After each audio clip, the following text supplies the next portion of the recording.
Parisada Hindu Dharma Indonesia hasil mahasabah luar biasa kembali mendatangi Pengadilan Tata Usaha Negara Jakarta pada Kamis 7 Juli 2022 terkait gugatannya kepada Kemenkumham yang dilayangkan beberapa waktu lalu.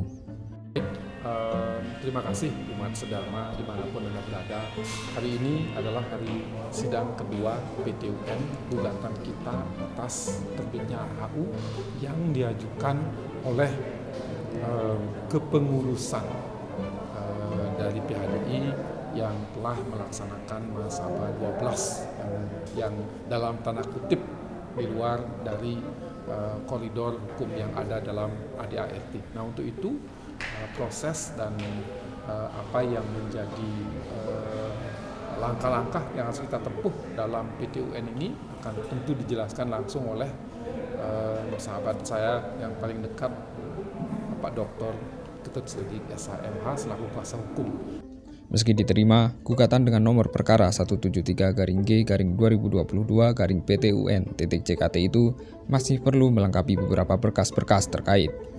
Hal itu dikatakan kuasa hukum penggugat I Ketut Sregik seusai sidang. Pasti masuk, kan tadi udah diterima kan, gugatan itu udah diterima dan kita bersyukur ya, artinya gugatan itu tidak salah gugat, udah benar, udah diterima dan tinggal perbaikan sedikit halaman 1-2 nanti kita sampaikan minggu depan udah clear. Selain itu, Sregik mengatakan jika sebenarnya kuasa hukum WBT terlalu dini dalam mengajukan diri sebagai tergugat intervensi. Namun, lanjut Sregik, tidak apa karena sidang ini masih bersifat tertutup. Tadi yang agak ini kan ada tergugat ya, itu tergugat intervensi ingin mengajukan gugatannya padahal memang belum, gugatan kita kan belum fix nih, belum masuk secara resmi ya. Tapi tergugat intervensi sudah mendahului memasukkan ini. Tapi nggak apa-apa, memang kita akan tujukan memang Parisada Hindu Dharma Indonesia yang di bawah pimpinan WBT yang mengajukan surat itu ya, surat AHU yang kita tujukan itu.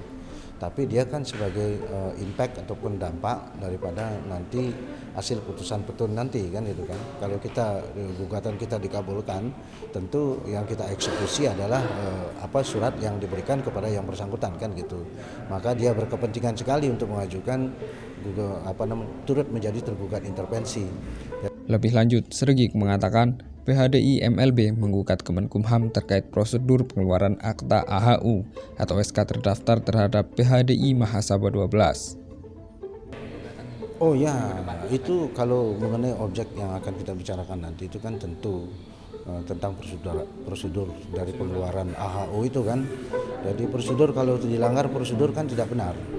Orang dalam keadaan diblokir, masa bisa keluar AHU-nya? Kan di situ ini masalah ini.